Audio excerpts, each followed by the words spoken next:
नमस्कार दोस्तों, मैं हूं डॉक्टर सोमेंद्र शुक्ला और आप देख रहे हैं आपका प्रिय channel doctor Somendra astro sciences.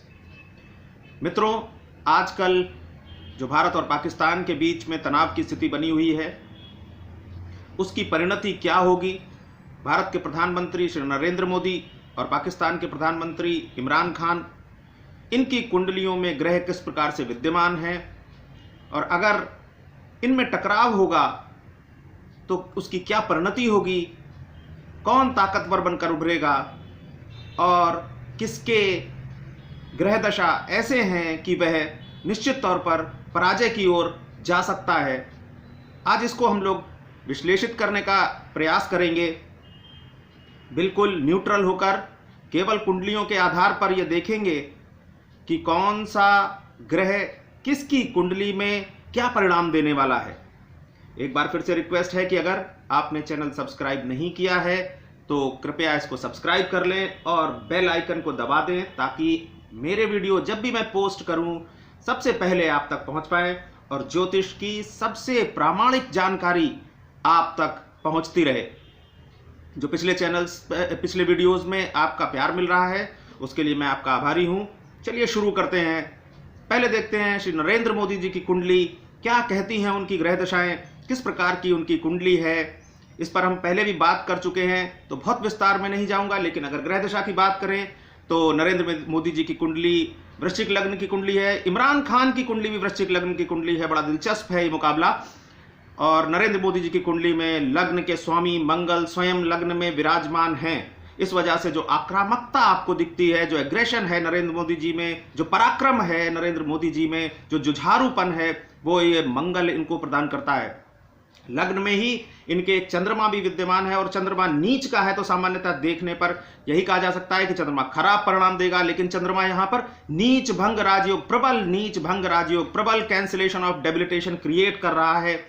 और यह नीच भंग राजयोग किस प्रकार से बन रहा है मैं एक बार फिर से आपको बता दूं कि चंद्रमा जहां पर विद्यमान है उसके स्वामी यदि केंद्र में हो, चंद्रमा विद्यमान है वृश्चिक राशि में और इसके स्वामी मंगल वह केंद्र में है, कंडीशन नंबर 1। और कंडीशन नंबर 2, चंद्रमा जहां पर उच्च का होता है तो चंद्रमा वृष में उच्च का होता है और उसके स्वामी होते हैं शुक्र और वो भी केंद्र में होने चाहिए, तो शुक्र भी यहां पर केंद्र स्थान में विद्यमान है। तो प्रबल नीच भंग राजयोग है नरेंद्र मोदी जी की कुंडली में, जिसकी वजह से जब से चंद्रमा की महादशा इनकी प्रारंभ हुई है ये लगातार सफलता की ऊंचाइयों को प्राप्त करते आए हैं। बात करते हैं अगर गुरु की, तो गुरु का प्लेसमेंट भी यहां बड़ा अच्छा है। गुरु इनकी कुंडली में पंचमेश है और पंचमेश होकर ये इनकी कुंडली में सुख सुविधा वाले स्थान पर बैठा हुआ है, तो इसलिए और ये यहाँ से इनके प्रोफेशन के हाउस को भी देख रहा है, तो गुरु की दशा भी, गुरु का जो प्लेसमेंट है वो भी बड़ा अच्छा है इनकी कुंडली में, बड़ा बेहतरीन है। सूर्य और केतु कहते हैं कि यदि एकादश भाव में विद्यमान हो तो बहुत अच्छे फल देते हैं। सूर्य एकादश में हो तो बहुत अच्छा फल देता है, केतु एकादश में हो तो बहुत अच्छा फल देता है अपनी दशा अंतरदशा में। तो इस प्रकार से नरेंद्र मोदी जी की कुंडली में जो ग्रहों की प्लेसमेंट है, और दूसरी बात अगर करें ग्रहों के बल की, तो जो ग्रह नरेंद्र मोदी जी की कुंडली में कारक हैं उनका बल जो है वो बहुत ज्यादा है। जैसे नंबर 1 पर बल है सूर्य का और नंबर 2 पर अगर हम देखें तो बल है चंद्रमा का और नंबर 3 पर है मंगल का। तो इस प्रकार से चंद्रमा बहुत पावरफुल है इनकी कुंडली में। एक और बात मैं बताना चाहता हूं कि चंद्रमा यदि वृश्चिक राशि में हो और यदि जातक का जन्म वृश्चिक लग्न में हुआ हो तो वह जातक अवश्य उच्च पद की प्राप्ति करता है। और लगातार यह स्थिति हम नरेंद्र मोदी जी कुंडली में जब से चंद्रमा की महादशा आई है बनते हुए देख रहे हैं। केतु की स्थिति अभी गोचर के बाद और अच्छी होने वाली है इनकी कुंडली में, और राहु की स्थिति भी जो अभी थोड़ी खराब बनी हुई है वह भी अच्छी हो जाएगी 7 मार्च के बाद। तो 7 मार्च के बाद जो भी निर्णय लेंगे राहु और केतु के गोचर का परिवर्तन जो है उसके बाद निश्चित तौर पर वह सफलता पूर्वक समाप्त करेंगे नरेंद्र मोदी। और अगर महादशा और अंतरदशा की बात करें तो चंद्रमा, जिसकी अभी हम लोग बात कर रहे थे कि चंद्रमा बेहद अच्छी पोजीशन में है नरेंद्र मोदी जी की कुंडली में, नीच भंग राजयोग बना रहा है। और केतु भी बेहद अच्छी पोजीशन में है नरेंद्र मोदी जी की कुंडली में, जो लग्न कुंडली है उसकी बात कर रहा हूं मैं। और चंद्रमा में केतु की अंतरदशा आने वाली है 25 फरवरी 19 से और यह चलेगी 25 सितंबर 19 तक। तो इस बीच में यहाँ पर भारत में चुनाव भी होने हैं, उन चुनावों में भी और यदि किसी भी प्रकार का संघर्ष होता है तो उसमें निश्चित तौर पर नरेंद्र मोदी जी विजयी होकर उभरेंगे इनकी कुंडली के हिसाब से, ऐसा मैं कह सकता हूं दावे के साथ। बात करते हैं इमरान खान की कुंडली की, तो इमरान खान की कुंडली भी बेहद अच्छी कुंडलियों में से ही गिनी जाएगी, क्योंकि यहां पर अगर देखें तो मंगल जो कि लग्नेश है वह उच्च की राशि में विराजमान है। यहाँ पर मंगल तृतीय भाव में है, किंतु उच्च की राशि में विराजमान है, तो ये हमेशा अच्छा परिणाम देंगे इनको। इस वजह से ये एक अत्यंत लोकप्रिय खिलाड़ी भी रहे और उसके बाद लोकप्रिय नेता भी बन पाए।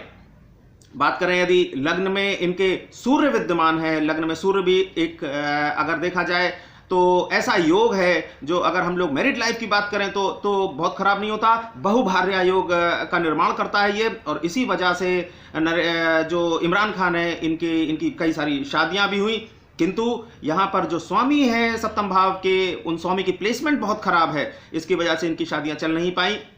नरेंद्र मोदी जी की कुंडली में जो मंगल है, इस मंगल की वजह से इनकी शादी चल नहीं पाई, और ये एक खराब योग है इनकी कुंडली में, जो हम लोग पहले डिस्कस भी कर चुके हैं। तो लेकिन अगर हम लोग बात करें इमरान खान की कुंडली में, तो सूर्य जो लग्न में विद्यमान है, सूर्य की प्लेसमेंट बहुत सी कारणों से लग्न में उपस्थित होना सूर्य का वह अच्छा नहीं माना जाता है शास्त्रों के अनुसार से।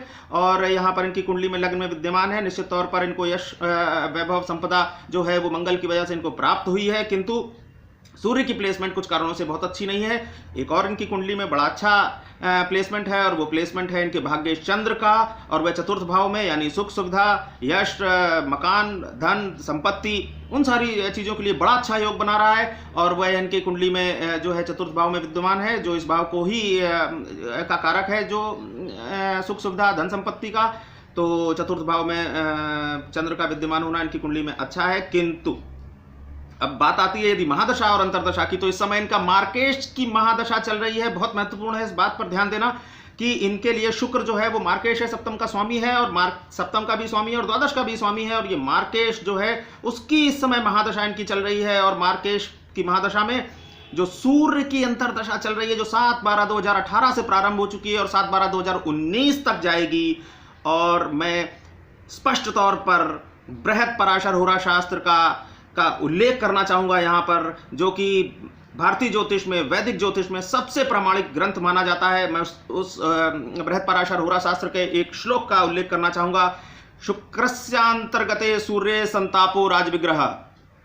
शुक्र की महादशा में सूर्य की अंतरदशा आने पर जातक को भयानक कष्ट की प्राप्ति होती है और राज्य से विग्रह का सामना करना पड़ सकता है।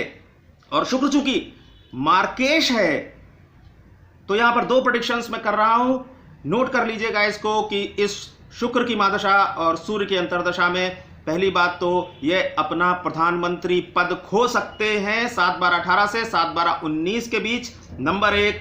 और नंबर 2, इस मार्केश की महादशा में सूर्य की अंतरदशा, मेरे पहले के भी एक्सपीरियंसेस हैं कि वृश्चिक लग्न की कुंडली में जब सूर्य की अंतरदशा या सूर्य की महादशा और अंतरदशा आई है, जहां पर लोगों के वहां पर उनके भयानक एक्सीडेंट्स या मृत्युतुल्य कष्ट उनको मिला है। तो मेरा ऐसा एक दूसरा प्रेडिक्शन भी है कि बहुत बड़ी संभावना इस बात की बन रही है कि सूर्य की अंतरदशा में श्री इमरान खान जी अपने विरोधियों से बहुत बुरी तरह से मृत्यु तुल्य कष्ट पाए। इससे ज़्यादा मैं कुछ कहना नहीं चाह रहा हूँ यहाँ पर।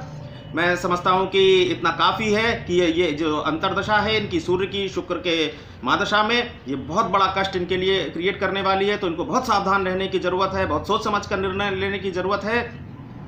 बाकी जो कुछ भविष्य में है वह तो भविष्य के गर्त में है, ग्रहों की चाल के आधार पर निर्धारित होगा।